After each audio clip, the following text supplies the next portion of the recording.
Noções de Informática, PM, CBM, Bahia, professora Kátia Quadros. Olá, olá, olá, meu aluno à prova. Estou aqui, professora Kátia Quadros, para estudar junto com você noções de informática, o conteúdo aí que será cobrado na sua prova da PM Bahia. E para começar, olha só, eu sempre gosto de lembrar você que quando você vai participar de um jogo, você tem que saber as regras de um jogo, né? Do jogo que você vai participar.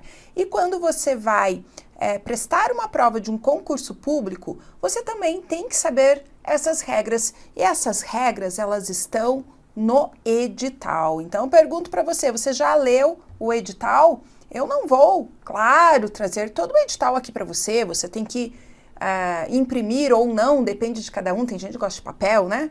Fazer suas anotações, enfim, mas você precisa ler o edital, estar ciente de tudo que está nele, quais são as regras, né, do jogo, do concurso, senão você pode sair perdendo aí por besteira. Bom, olha só, eu trago para você informações importantes, então nossa prova aí, Polícia Militar da Bahia, curso de formação de oficiais, então da Polícia Militar, a banca é o NEB. Inscrições vão do dia 12 de setembro a 29 de setembro e a prova é em 27 de outubro. Então, um nível médio e uma prova que está pertinho. Você tem que... Professora, será que eu consigo? Olha só, faz uma planilhinha no Excel, já aproveita para estudar, né? Excel para sua prova. Faz uma planilhinha, coloca lá os horários disponíveis que você tem no seu dia para estudar, distribui as disciplinas, dá mais ênfase para aquilo que tem mais peso, para aquilo que você tem mais dificuldade, vai equilibrando tudo isso. E eu tenho certeza que o principal aqui que você precisa é uma disciplina e seguir estudando. E a sua nomeação virá, ou hoje, ou amanhã, ou depois de amanhã, ela virá. É só seguir esse caminho, não tem outro segredo. Vamos lá, bora lá. O que a gente vai estudar então aqui? A gente primeiro vai ver qual é o conteúdo programático, né? O que está lá no edital, o que a Banco NEB vai cobrar acerca de informática. Então, bora lá, vamos ver o que é que tem nesse edital. Primeiro, conceitos e modos de utilização de aplicativos para edição de texto. Olha só, o Word e Writer. Planilhas, Excel e Calc e apresentações PowerPoint e Impress. Microsoft versão 2007 superiores e LibreOffice versão 5.0 e superiores. Professor, o que é isso? Dá uma olhadinha aqui, olha só. Nós temos então Microsoft Office e nós temos o pacote LibreOffice. Ambos são softwares para escritório, né? Aqui nós temos editor de texto, é o Word, planilha eletrônica é o Excel,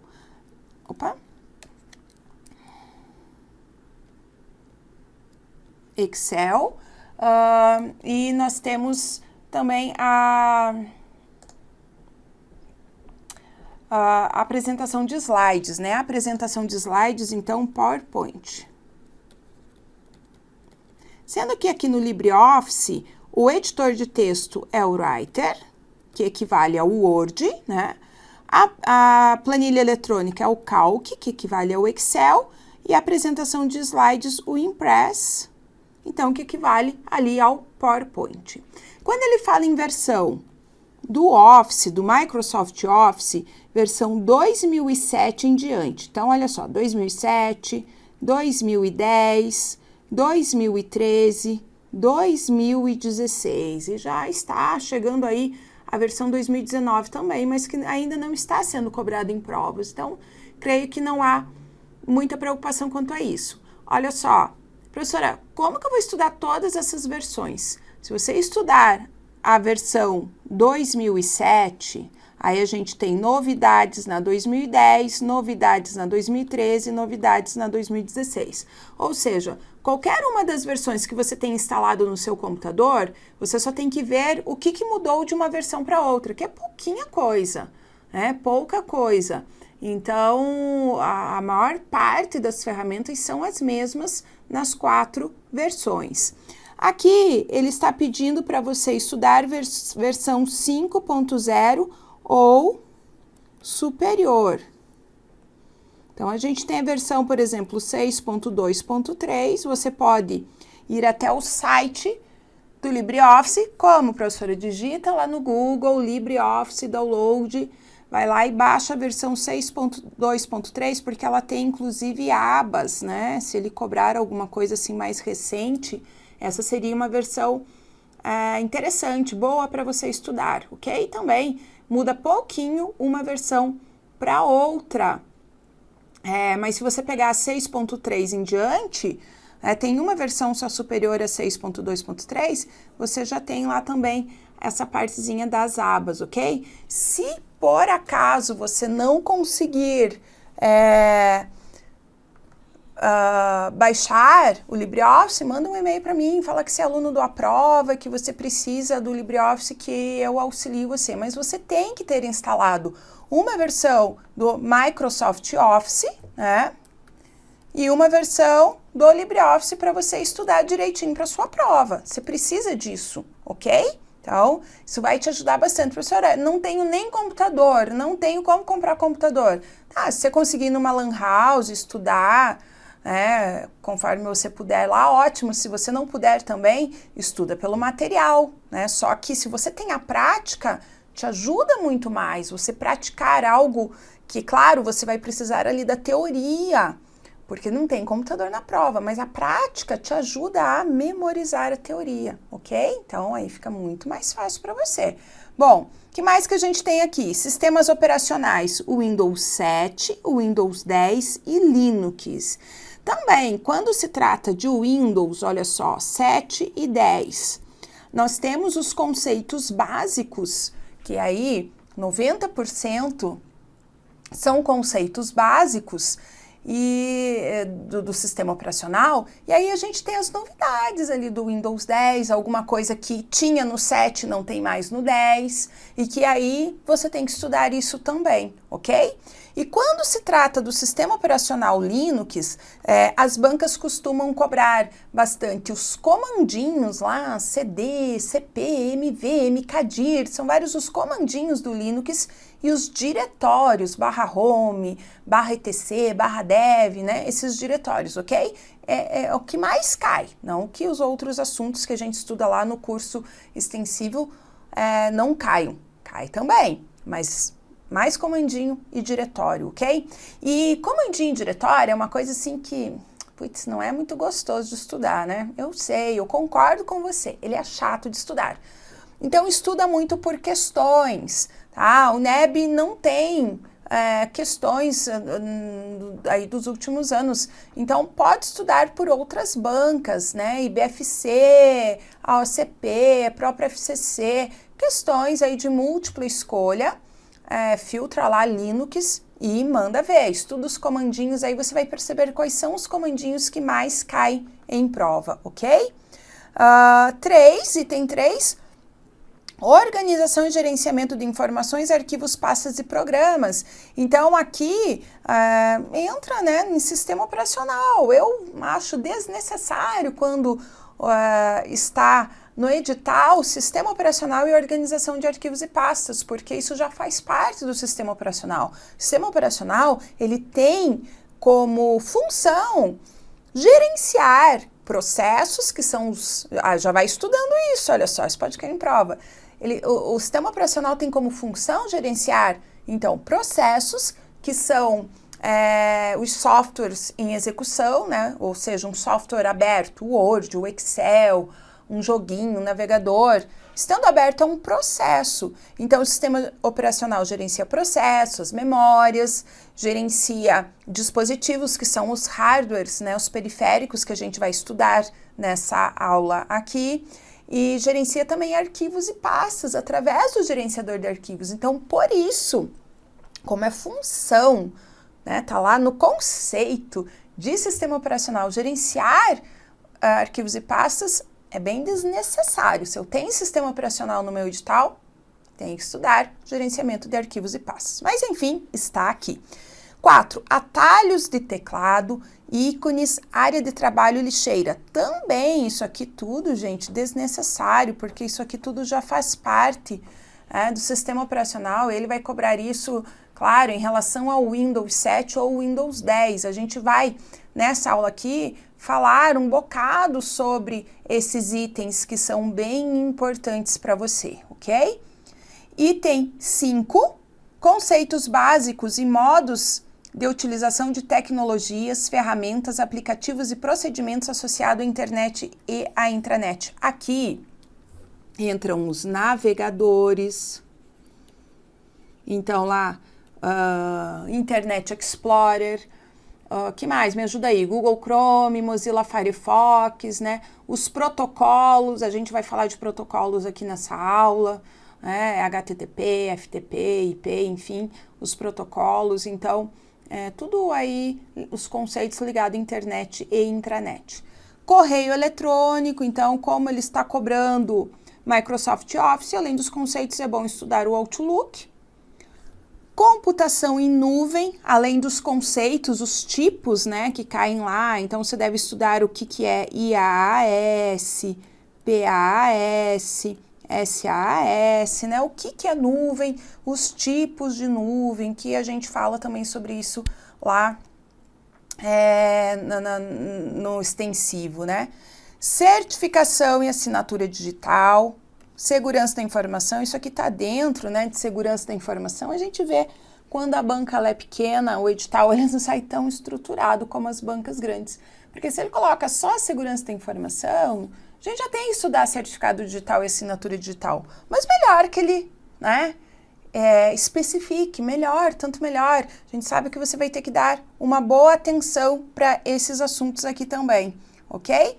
E componentes de um computador, e 11 dispositivos de armazenamento, processadores, memória e periféricos, que são componentes de um computador, né? Se tivesse só o item 10, eu já teria que estudar o item 11, né, que está lá na parte, então, de hardware.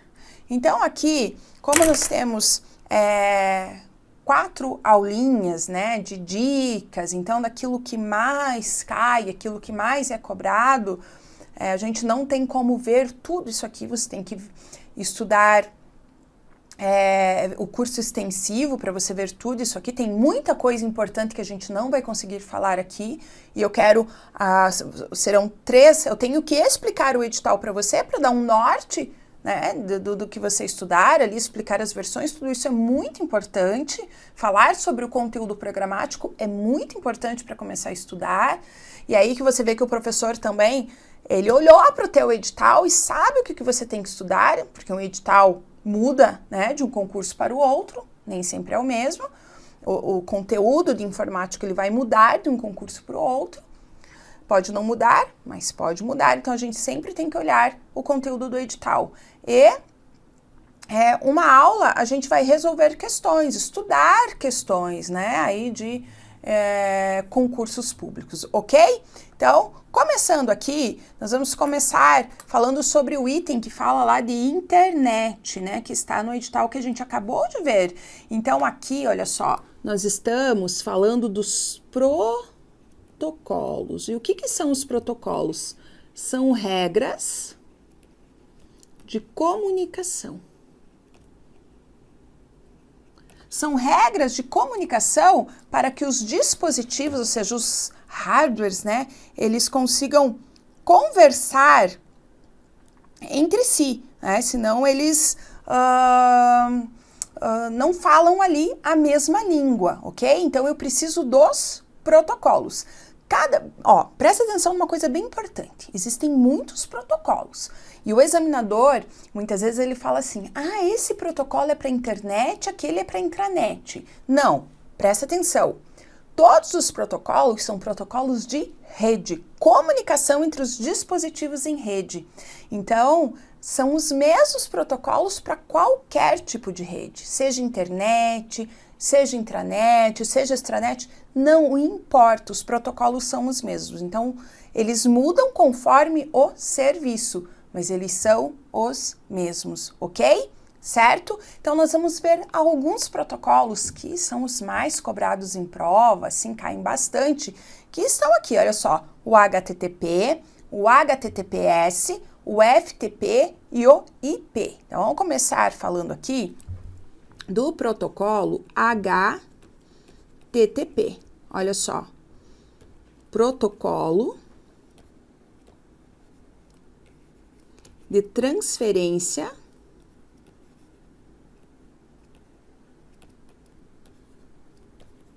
de hipertexto. É claro que essas letrinhas HTTP, elas têm o significado em inglês. Mas eu passo para você aquilo que cai na prova. Inglês muitas vezes está dentro dos parênteses no enunciado da questão, até na resposta, mas o que vai fazer você lembrar na tua prova o significado, o que esse protocolo faz, é você pensar nessas letrinhas em português, que é a tua língua nativa. A maior parte dos alunos, né, eles não pensam em inglês. Um ou outro pode até ser, né? Tem alunos aí que são professores, inclusive, de inglês, mas minoria. Então, olha só, P de protocolo, vamos acompanhar aqui. P de protocolo, T de transferência, HT hipertexto. É o protocolo de transferência de hipertexto. Ele vai transferir a informação para o navegador. Então, lá para o Internet Explorer, para o Google Chrome. Então, tudo que eu uso navegador é web, ok? Perceba, qual a diferença de e-mail para webmail? Então, e-mail, eu uso gerenciador de e-mails como o Outlook. E o webmail é aquele e-mail que eu uso o navegador, como Gmail, Hotmail, Yahoo. Percebeu o webmail? E aí, se eu vou usar o webmail, eu preciso do HTTP. Percebeu? Então, se o examinador fala na sua prova, web, qualquer coisa web, conteúdo web, webmail, qualquer coisa web, precisa do HTTP. Joia? Não esqueça disso. Bom, só que aí, o que a gente tem aqui? A gente tem o HTTPS. O que é o HTTPS?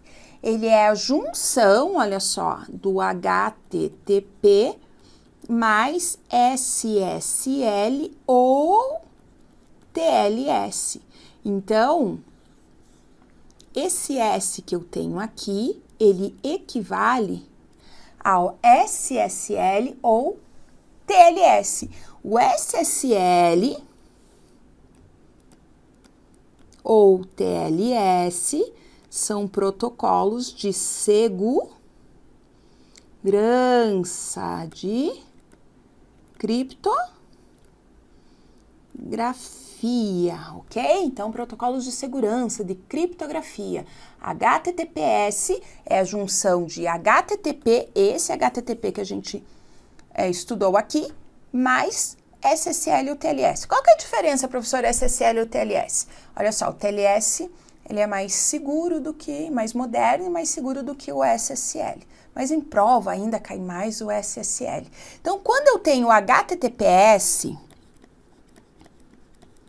eu também tenho um protocolo de transferência de hipertexto, mas agora com segurança. Então, eu também estou me referindo a conteúdo web, ok? Só que quando eu tenho esses protocolos de criptografia, né, quando eu tenho HTTPS, é quando vai aparecer lá no meu navegador o cadeadinho, ok? E agora, veja só, no seu edital tem lá certificado digital, que é bem importante para você. Estude isso. Eu não vou falar sobre isso aqui nas dicas, mas é bem importante. Veja no extensivo ou procure aí um material. Se quiser um material, me manda um e-mail que eu te passo sobre esses conceitos, mas não deixa de estudar esses conceitos que eles são importantes, ok? Só se me mandar e-mail, fala que você é do A prova, porque eu só mando material para aluno meu, né? Justo, né? Justo comigo, justo com você, justo com nós dois, ok? Então, é muito importante. Então, presta atenção aqui. Sempre que eu tenho HTTPS, eu terei o cadeadinho e eu terei também certificado digital, ok? Então, são coisas todas ali ligadas, né? São itens aí de segurança da informação que são correlacionados, ligados, certo? Então, vimos aqui o protocolo HTTP e o HTTPS. Ok, vamos ver agora o FTP. Vou colocar aqui mesmo. O que é o protocolo FTP? Olha só, P de protocolo, T de transferência, F, file, arquivo. Então, ele é o protocolo de transferência de arquivo. Ele é responsável, preste atenção, pelo download e upload. É isso que cai na tua prova. Fácil, né? Então, quando você faz download, você está baixando o arquivo para o seu computador. E quando você faz upload, você está enviando um arquivo que está no seu computador para o servidor. Quando você posta aquela foto no Instagram, no Facebook, você está fazendo uma operação de upload, ok? Certo? E o protocolo IP, olha só, Internet Protocol, ou seja, P de protocolo e internet, protocolo de internet. E aí a gente tem aqui algumas informações para saber sobre o IP. Então, olha só, o IP, ele é protocolo de endereçamento, né? Então, ele é o endereço de uma máquina numa rede, de uma conexão na internet, de um site na web, mas ele é endereçamento, certo? Endereçamento. E aí, o que existe aqui de importante para a gente? Nós temos o IPv4 e nós temos o IPv6. Esse V4 significa versão 4 e esse V6 significa versão 6. Então, o IPv4, ele consegue identificar cerca aí de mais, né, um pouco mais de 4 bilhões de computadores. Só que aí o que aconteceu? Isso era uma época em que essa historinha é bem legal. Porque é muito nosso dia a dia, né? As coisas vão acontecendo. Então, isso era uma época em que cada família tinha um computador. Você é dessa época, né? Porque, poxa, informática, as coisas vão mudando tão rápido. Então, houve uma época eu já estava na faculdade, eu entrei na faculdade de informática com 17 anos. Com 17 anos eu já estava lá, caloura na faculdade. E aí eu tive o meu primeiro computador, PCzão, lá, lembra aquele tubão? Pois é, impressora matricial, né? Época do URV, paguei lá em 10 vezes em dólar, eu paguei meu computador naquela época. Bom, enfim, nessa época, as famílias tinham um computador para a família. E olha lá, porque não era muito fácil ter um computador. Então, era um IP por família. Ou seja, era uma máquina por família para identificar. E aí, 4 bilhões de IPs eram suficientes. Mas aí o que aconteceu, né? Pum! Hoje em dia, cada pessoa, não é família, cada pessoa, ela tem em média uns 3 IPs. Ou seja, ela tem um smartphone, ela tem notebook, ela tem tablet, ela tem computador. Você percebe isso? Lá na minha casa são 3 pessoas e são 2, 4, 5, 6, 7. São 7 IPs na minha casa, com 3 pessoas. Percebe? Então, 4 bilhões de IPs já não dá mais para identificar tantos dispositivos. E por isso que nós temos a versão 6, o IPv6. O IPv6, adivinha quantos dispositivos o IPv6 identifica? Não, mas chuta que, duvido que você acerte. Se você nunca viu isso, você não vai acertar, porque eu particularmente nunca tinha ouvido falar nesse número. Olha só, 341 decilhões de IP. Aí um dia eu tava com um amigo de TI num café, e aí eu brinquei com ele, a gente falando de Mega Sena, eu falei assim, eu queria ganhar na Mega Sena o número de IPs do IPv6. Aí ele olhou pra mim e falou assim, Kátia, eu tava feliz com o IPv4. Aí eu pensei, sabe que sim? 4 bilhões, poxa, né? Vamos sonhar mais real aqui, pés no chão? Já tá bom demais. Aliás, milhões já tava bom demais, né? Bom, então vamos lá. Agora, historinhas acabaram, vamos chegar mais que, né, tem um contexto aqui para você lembrar de tudo isso. Então, olha só, o IPv4, ele tem uma estrutura. Então, qual que é a estrutura dele? Eu tenho aqui o que a gente chama de octeto. São 4 octetos separados por ponto. 4 octetos separados por ponto. Olha só, um octeto, ponto. Outro octeto, ponto. Terceiro octeto, quarto octeto, ok?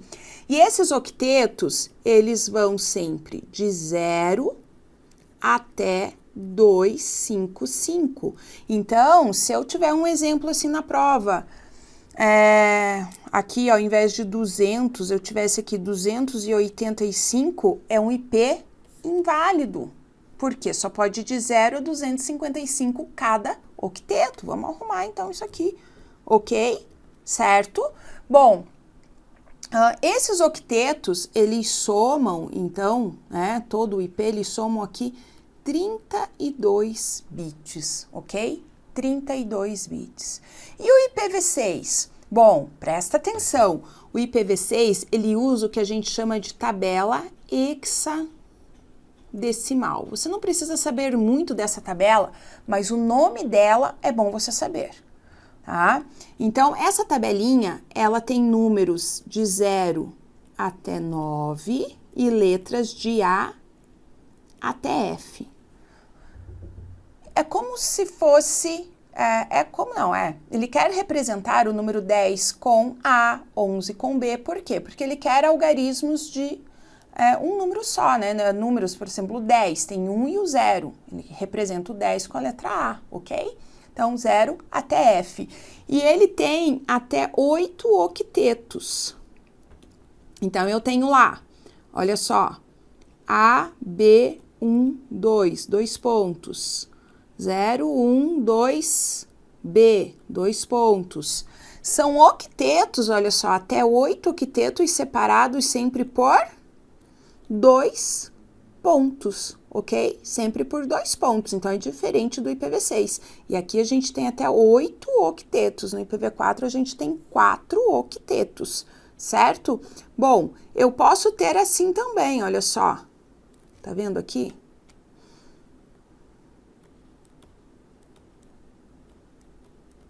Aqui, olha só, significa que eu tenho 0, 0, 0, 0, seja um IP oculto, vamos dizer assim, ele é formado só por zeros, ok?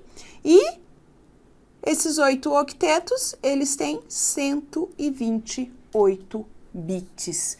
Então, aqui as informações do IPv4 e do IPv6, as diferenças, né, do IPv4 e do IPv6 para você aí para a sua prova. Bom, na próxima aula a gente vai começar falando ali de hardware, então o examinador fala lá no item 10 os componentes do computador. Então a gente vai falar sobre memória, algumas memórias que são importantes, a memória RAM e a memória ROM, e a gente vai falar sobre os periféricos também. E depois a gente continua falando ali sobre sistema operacional, ok? Então, espero você. Próxima aula. Grande beijo, até lá.